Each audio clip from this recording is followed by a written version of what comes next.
Bora falar de futebol? O grupo B do Palmeiras estreou com um empate. Se o grupo A venceu a Portuguesa e surpreendeu até em relação à fluidez e dinâmicas do time, o grupo B merece críticas de fato. Não funcionou, mas é tanto ao céu o grupo A, é tanto ao inferno o grupo B? Calma lá. A gente vai falar sobre tudo isso nesse vídeo aqui, depois do empate por 1-1 entre Palmeiras e Noroeste em Bauru. Mas antes eu vou me apresentar rapidamente para você que está aí do outro lado e não me conhece. Prazer, meu nome é Rodrigo Fragoso, eu sou setorista do Palmeiras na TNT Sports e produzo análises em vídeos sobre o clube nas minhas redes sociais. Essa é uma delas. Me dá uma moral? Quero chegar nos 100 mil inscritos logo, então já clica aqui no botão inscrever-se se você não é um inscrito. Tem vídeo novo todo dia aqui no canal e de sexta lives pra gente bater um papo ao vivo. Show? Daqui a pouco eu trago outro recado pra você. Olha só, em relação ao jogo, a gente tá falando de um Palmeiras que inclusive foi escalado de modo a ser muito similar a uma escalação que eu coloquei como possibilidade na análise pré-jogo. Isso porque dá pra saber que o técnico Abel Ferreira gosta de trabalhar com duas possibilidades, dois sistemas diferentes ao longo da temporada. E um dos sistemas envolve dois laterais de ofício de um lado do campo para ter a possibilidade de alas. E o Palmeiras entrou assim em campo com alas e teve dois laterais direitos na escalação. Palmeiras que teve o Marcelo Lomba no gol, Giai, Gomes e Benedetti formando um trio de zaga, e aí nem sempre foi assim ao longo do confronto. Vou trazendo detalhes já para você. Além disso, Aníbal foi o homem pelo meio para ser o cão de guarda. Com isso, o Mike foi liberado pela direita, o Caio Paulista foi liberado pela esquerda, Veiga e Facundo apareceram por dentro com frequência e na frente o Flaco Lopes estava posicionado junto com o Luigi mais à esquerda do campo. No fim das contas, esse time não conseguiu gerar dinâmica. A estreia, inclusive, foi muito parecida com a estreia do Palmeiras em 2024. E aí tô falando da estreia deste grupo B, lembrando que o Abel dividiu o Palmeiras em dois grupos, grupo A e grupo B. E essa estreia foi muito parecida com a estreia do Palmeiras contra o Novo Horizontino no Paulistão de 2024, quando o time não mostrou praticamente nenhuma dinâmica, como se estivesse começando a treinar naquele momento. E faz até algum sentido isso acontecer, tendo em vista que esse time tem novas peças da base, o reforço Facundo, e começou a treinar faz 8, 9 dias, nem 10 dias. Então, faz até sentido o time não conseguir gerar grande entrosamento e jogadas em que um já sabe o que o outro está pensando, em que um consegue acelerar o passe porque sabe que o outro vai chegar lá, sabe que no momento em que a bola chegou aqui, o outro já vai pensar daquela maneira. Isso é com o tempo, treinamento e, claro, ritmo de jogo. Mas a gente tem que analisar o que o Palmeiras fez. E contra a Portuguesa, o Palmeiras conseguiu gerar essa fluidez com o grupo A. Mas no grupo B, o Palmeiras não conseguiu praticamente entrar na grande área na criação de jogadas. Contra a Portuguesa isso aconteceu. Quando você olha para o jogo contra a Portuguesa, os jogadores se encontravam mais facilmente em campo. Não eram tão lentos nos passes para criar a jogada, enquanto contra o Noroeste, o Palmeiras teve uma lentidão enorme, a ponto do Noroeste conseguir, quando estava bem postado, impedir que o Palmeiras entrasse na grande área. É fato, é indiscutível isso. E um Palmeiras que até conseguiu roubadas de bola no campo de ataque contra a Portuguesa, e esse Palmeiras do grupo B não conseguiu isso contra o Noroeste. Então, há essa diferença muito grande. Palmeiras que com isso acabou gerando perigo de fato apenas em chutes de fora da área. E não eram de jogadas construídas, como por exemplo, aconteceu numa jogada contra a Portuguesa, que o Maurício começa um lance, solta a bola para o Estevão parte para um drible, corta para dentro, vê o Maurício se aproximando na meia-lua, solta a bola para o Maurício finalizar. Aí foi uma jogada que teve uma finalização de fora da área, mas contra a equipe do Noroeste, o Palmeiras não conseguiu criar jogadas para finalizar. Sempre pintava um rebote, uma bola espirrada e aí vinha a finalização. Foi assim, com o Facundo soltando uma paulada de fora da área para a defesa do Felipe no meio do gol, não foi uma jogada, foi uma bola espirrada de calcanhar, um toque para trás do jogador do Noroeste, o Facundo recebeu e bateu. O Luigi, ele bate de fora depois de um bom passe do Benedetti. Essa foi a única jogada de fato para uma finalização de fora da área. o Benedetti dá um passe que rompe linhas, inclusive foi o único que saiu. Contra a Portuguesa, o Murilo encontrou outras possibilidades e outros passes para construir jogadas assim. O Benedetti só conseguiu uma vez. Quando a gente olha para o Veiga batendo uma falta da diagonal ali, de fora da grande área, evidentemente, é um chute de bola parada de fora da área, não é necessariamente uma jogada. O Flaco, ele bate de fora da área também para o Felipe Alves defender numa bola espirrada, em que ele gira e faz a finalização. Essas são as finalizações perigosas do Palmeiras de fato, todas com chutes de fora da área. Outro detalhe é quando você observa que apenas uma jogada da bola aérea de fato funcionou. O Palmeiras teve algumas oportunidades para buscar jogadas de bolas aéreas e a falta na cabeça do Facundo no segundo pau, com um toque para dentro para o Gomes cabecear e o Felipe Alves fazer a defesa, foi a única jogada de fato coletiva que o Palmeiras conseguiu colocar em prática. Foi a única. No segundo tempo, o Palmeiras tem o gol do Tales, que acaba sendo de uma bola espirrada. E tem o Facundo batendo de fora da área forte com a bola passando perto. De novo, de fora da área. Então, é inegável que o Palmeiras não conseguiu construir, o Palmeiras não conseguiu gerar jogadas coletivas para, de fato, ser perigoso diante do Noroeste. Diferentemente, como eu disse, do que aconteceu contra a Portuguesa. Contra a Portuguesa, o Palmeiras conseguiu recuperar bolas na frente. O gol do Maurício, inclusive, o primeiro, é uma recuperação com o Vanderlan se antecipando com o time no campo de ataque. E aí o Maurício já consegue virar individualmente e fazer o gol. Mas tem esse posicionamento.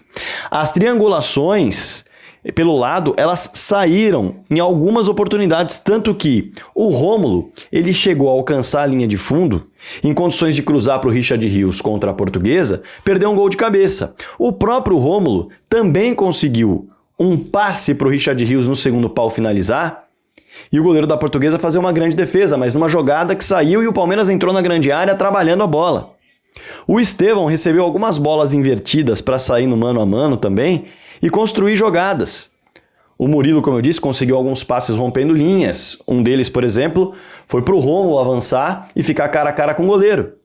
Então, o time conseguiu gerar mais jogadas, entrar mais na grande área, finalizar de dentro da grande área. Enquanto o time que enfrentou a equipe do Noroeste não conseguiu isso. Eu citei aqui as principais jogadas. São chutes de fora da área e uma jogada de fato que saiu com uma bola parada. Nada além disso. A lentidão acabou pesando, é inegável. O Noroeste bloqueou as jogadas por conta disso. E também a questão envolvendo alguns posicionamentos diferentes, né? O Facundo é um jogador versátil, claro, mas quando você coloca o Facundo para fazer a sua estreia do lado oposto de onde ele prefere jogar, com um time já desentrosado, é natural que ele não consiga render. E, inclusive, o Facundo não foi apenas do lado esquerdo no começo do jogo. Ele apareceu muito por dentro para o Caio aparecer por fora. Tanto que o Noroeste chegou algumas vezes atrás do Caio em jogadas criadas por ali, porque o Caio é quem estava espetado e não o Facundo que estava tentando construir junto com o Veiga por dentro. E o Facundo por dentro teve a finalização de fora da área, mas não conseguiu ser tão útil. Do lado esquerdo, foi um jogador que titubeou para fazer as jogadas. Agora, quando o Facundo foi para o lado direito, e a gente sabe que uma das questões do Facundo é usar fundamentalmente a sua perna canhota, o máximo que puder, ele melhorou um pouco mais no jogo. Não foi brilhante, mas ele conseguiu mostrar mais os dribles, ele conseguiu mostrar mais o mano a mano dele, a construção de jogada, ele conseguiu. Então essa questão de você estar numa posição diferente daquela que você está habituado e além disso estar estreando num time desentrosado, é natural que não se destaque tanto e não brilhe tanto. Natural. Em relação ao Mike, ele chegou a espetar em alguns momentos com o Giai atuando por dentro. E aí, o Giai atuando por dentro, sem subir tanto, mas mais próximo do Aníbal Moreno para tentar construir por lá, sem ultrapassagens necessariamente, que é o que o lateral se acostuma a fazer. O lateral gosta de ultrapassar, ele vai para dentro justamente para que o ponta receba essa bola e dê o passe no ponto futuro para ele alcançar a linha de fundo e cruzar, e essa jogada não apareceu. Ela poderia aparecer e não apareceu. Então, dá para destacar também que o Giai foi colocado numa posição que não é realmente, na função, melhor dizendo, que não é realmente a que ele pode tentar se destacar. O Mike, pelo lado direito, como um ala, Tem capacidade de se destacar? Claro que tem, mas não conseguiu também buscar a linha de fundo com frequência. O Caio muito abaixo tecnicamente, como terminou o ano, e acabou não ajudando o Luigi, que estava tentando pelo lado esquerdo fazer algumas parcerias com ele, mas também não conseguiu ser o melhor Luigi que já se viu na categoria de base. Em relação ao Flaco, inclusive, mas antes do Flaco eu vou fazer o seguinte... Acho que a gente tem que falar do Flaco aqui. Mas antes do Flaco, eu vou falar o seguinte. Já pedi para você se inscrever no canal e você já deve ter feito a inscrição aqui. Se você não fez a inscrição, vá lá e faça. Além disso, já clica no like aqui, ó, que é importante para o vídeo, tá? Clica no joinha. E eu espero o seu comentário ao final do vídeo. Dito isso, a gente tem que falar sobre o Flaco, né? O Flaco, ele não teve tempo de bola, saiu muito da grande área e saindo da grande área, ele não conseguiu ajudar a construir. Vou colocar para todo mundo o peso do desentrosamento. Sim, é fato. Vale para todo mundo, não vale só para o Facundo. Mas o Flaco já é um jogador que está há mais tempo no Palmeiras. E a questão técnica mesmo do Flaco foi preocupante. O Flaco errou tempo de bola para ganhar pivô. O Flaco errou tempo de bola para cabecear. O Flaco saiu para tentar construir jogadas e mais jogou a bola para trás do que propriamente conseguiu abrir um espaço para tentar um tapa rápido e se reposicionar. Então realmente ficou devendo o Flaco. E aí a gente chega no Veiga, que correu o campo todo, é fato, se matou, foi buscar a bola lá atrás, porque o Aníbal não é um jogador que vai construir de trás, ele vai no máximo dar um passe para alguém que sabe construir. Então o Veiga foi fazer essa função em várias ocasiões, tanto pelo lado direito quanto pelo lado esquerdo, ajudando a construir de trás, mas ele, a partir do momento que ajudava a construir de trás, precisava chegar à frente depois da construção, quando a bola já estava por lá. Então era ainda mais complicado para o Veiga conseguir participar da parte final da construção. Então, realmente, ele não conseguiu ser o Veiga que ataca espaço para finalizar, que fica mais perto do gol e se movimentou o campo todo, teve vontade, mas não foi aquilo que se esperava e que se imaginava também por essa função, que é buscar o jogo lá atrás. Já o Noroeste encontrou os espaços para cima do Palmeiras, não tem dúvida. Um Palmeiras desconectado ofensivamente também era um Palmeiras que não tinha suas conexões de coberturas bem feitas. E o Noroeste não fez apenas um gol, é verdade, mas poderia ter feito mais. O Marcelo Lomba impediu a abertura de placar numa finalização de fora da área, mas depois dessa finalização de fora da área, já no começo do jogo, quem recebe a bola pelo lado direito no rebote, vê uma infiltração, dá o passe dentro da grande área para finalização cara a cara com o Lomba. Então vem uma jogada de infiltração e de passe. Quando a gente observa a bola parada, também o Lomba faz uma defesaça numa falta em que o Pedro Felipe parte para cima do Gustavo Gomes, consegue ganhar do Gustavo Gomes e vem o amarelo. O Gomes fez o que pôde, mas claro, começo de temporada também acaba pesando. Vou falar um pouquinho sobre o gol do Noroeste em instantes, a gente tem que comentar sobre isso. Em contra-ataques, o Noroeste, que tinha essa perspectiva, tinha de fato essa ideia, embora marcasse alto em várias ocasiões para tentar roubar essa bola na frente, mas no momento em que não conseguia a roubada, se posicionava justamente para buscar o contragolpe. E poderia inclusive ter aberto o placar num contragolpe em que o Carlão recebe cara a cara com o Lomba e a bola passa raspando a trave, num contra-ataque bem coordenado. O Denner acha esse passe e também acha um passe, para não falar só desse de contra-ataque, um passe pelo alto, para uma finalização de cabeça muito fraca, cara a cara com o Marcelo Lomba. Então tem o passe de contra-ataque, tem o passe no ponto futuro pelo alto, passando pela linha de zaga por cima, e o Noroeste acabou mostrando a conexão que teve em meio à desconexão do Palmeiras, na hora que abriu o placar. Por quê? É uma falta no campo de defesa. O Palmeiras está posicionado. Ah, mas não estava totalmente posicionado. Sim, estava bem posicionado para o momento da falta. Só que o Aníbal, na hora que se posiciona para a marcação, vê aquele jogador que ele estava marcando correndo para trás. E aí ele começa a acelerar para cima desse jogador e percebe que deixou as costas abertas. Quando ele percebe que deixou as costas abertas, o passe vem justamente num jogador que está livre na intermediária. E aí o Gomes sai para a cobertura. Só que o tempo do Gomes sair para a cobertura do Aníbal não é suficiente para o passe vir nas costas do Giai. E aí vem um erro individual do Giai, em que ele realmente não percebe que poderia vir um passe ali no ponto futuro, e ele só percebe a aceleração do jogador que ele está marcando, que é o Pedro Felipe, depois que o Pedro Felipe já disparou. Então, no momento em que ele dispara, ele recebe no ponto futuro, o Gomes está ainda voltando da tentativa de cobertura, e o Carlão tá liberado para receber o passe, tanto que ele recebe livre com o Gomes correndo para se reposicionar. O Carlão nem gira para cima do Gomes, ele gira para cima do próprio corpo para ajeitar e bater no canto do goleiro Everton. Então é uma cascata de erros, de uma desconexão que começa no meio de campo e termina lá na defesa com uma falha em relação à atenção no momento do ponto futuro no passe pelo lado do campo. E essa conexão que houve com o Noroeste, em que em outras oportunidades poderia ter aberto o placar, acaba gerando um 1-0 nessa jogada. E é bom lembrar que antes do Palmeiras empatar, o Noroeste teve um outro contra-ataque em que o Benedetti salva.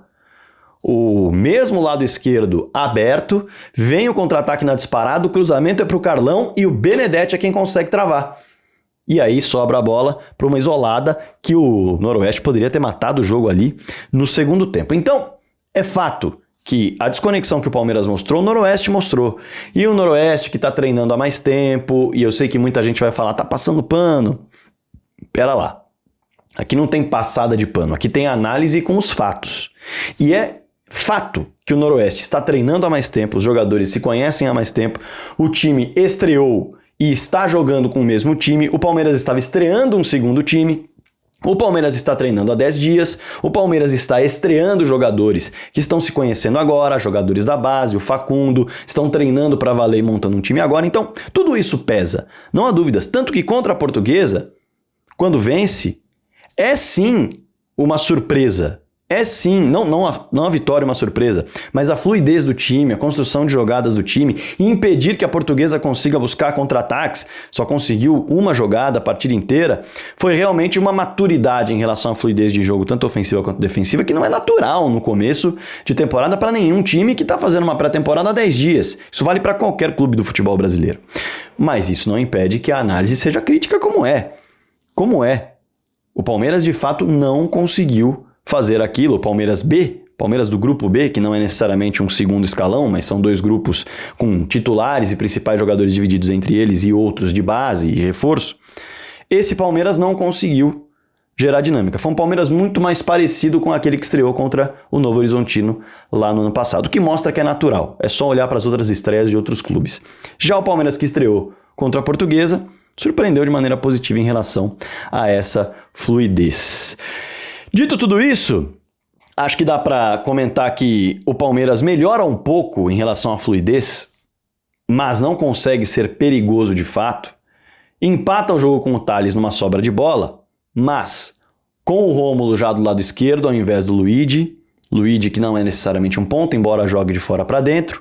O Rômulo está naquela posição. Rômulo entrou bem, mas por poucos minutos. Depois começou a errar bastante, mas ele conseguiu entrar bem para fazer viradas de jogo, algo que o Palmeiras não estava fazendo, e também para tentar alguns cruzamentos e alguns passes mais rápidos, acelerar mesmo o jogo, passes para frente. E ele é o cara que se sente à vontade naquela posição, melhorou um pouco aquele lado, mas depois tecnicamente foi bem mal, diferentemente do que aconteceu no jogo de estreia em que ele participou também. O Facundo do lado direito melhora o time. O Tales como centroavante melhora também a dinâmica, consegue colocar uma bola na rede e o Flaco nem mesmo conseguiu aparecer. Então o time tem algumas melhoras. Alan entrou bem, mostrando qualidade, ainda assim mais discreto, mas a personalidade que o Alan teve para fazer algumas jogadas em que ele dribla, em que ele toca e aparece para dar opção, mostram que o Alan pode se desenvolver. O Atuesta entrou devagar, mais lento, mas ao mesmo tempo ele conseguiu, num cruzamento, colocar a bola na cabeça do Facundo, e o Facundo errou o tempo da cabeçada. Não fosse isso, o Atuesta teria dado a assistência da virada. Mas também não foi tanto tempo para esses dois mostrarem alguma coisa num time que já não mostrava nada ao longo do jogo. Crise no Palmeiras? Claro que não. Eu diria que é uma ótima notícia para o Noroeste, que venceu o Velo Clube e viu o Velo Clube ser perigoso no segundo tempo, conseguir fazer com que o Palmeiras entrasse pouco na grande área. Conseguir fazer com que o Palmeiras marcasse apenas um gol e fosse perigoso com bolas apenas de fora da área. Isso é uma boa notícia para o Noroeste. É um Palmeiras desconectado, é um Palmeiras que está começando a pré-temporada, não só a temporada, mas é o Palmeiras ainda, com qualidade técnica superior ao Noroeste. E o Noroeste foi muito bem, é uma ótima notícia. O Velo Clube é um adversário de mesmo nível. Vencer ali por 2-0, estava no jogo, mas não mostrava de fato algo assim empolgar. O Noroeste conseguir esse pontinho contra o Palmeiras é muito interessante. Ao Palmeiras fica o peso de uma estreia e um início difícil para esse grupo, porém, era provável que isso acontecesse em relação a tantas modificações, jogadores fora de posição, o sistema, que é um sistema mais complicado de jogo, atuando com alas, 2 laterais de origem ali do lado direito do campo, um lateral esquerdo que vem de um ano muito ruim e, claro, tudo isso acaba pesando no início de ano, ainda em pré-temporada. Tá aí. Eu diria que nem ao céu, nem ao inferno. O jogo contra a Portuguesa foi uma boa notícia para o Palmeiras, o jogo contra o Noroeste foi uma notícia comum em relação a vários clubes que estão começando a temporada, ainda precisando de entrosamento, melhora na parte física e também de algumas peças que, é nítido, não parecem estar tão prontas quanto deveriam. Mas aí é assunto para outro vídeo. Maravilha? Depois de 20 minutos, se você chegou até o final, comenta, eu cheguei até o final. Depois de 20 minutos, eu peço para você um comentário aqui embaixo, hein? Eu cheguei até o final e algo a elogiar, algo a criticar, algo a agregar, algo a discordar, fique super à vontade. Deixa seu comentário aí embaixo nesse trabalho diário que a gente faz aqui no canal do Fragoso de análise dos principais assuntos do Palmeiras. Seja membro do canal também, apoie diretamente, é só clicar no botão Seja Membro e você vai ver os planos que estão à sua disposição. Claro que além do seu comentário e também se você quiser ser membro eu vou ficar muito contente, não se esqueça de deixar o like e também de se inscrever. Bora para os 100 mil inscritos nesse ano, essa é a missão. Combinado? Espalhe o vídeo para todo mundo e deixa a sua análise aí embaixo sobre a estreia desse Grupo B de Abel Ferreira no Campeonato Paulista, empate por 1-1 com o Noroeste. Fique super à vontade, o espaço é tudo seu, sempre em alto nível por aqui. Bora falar de futebol?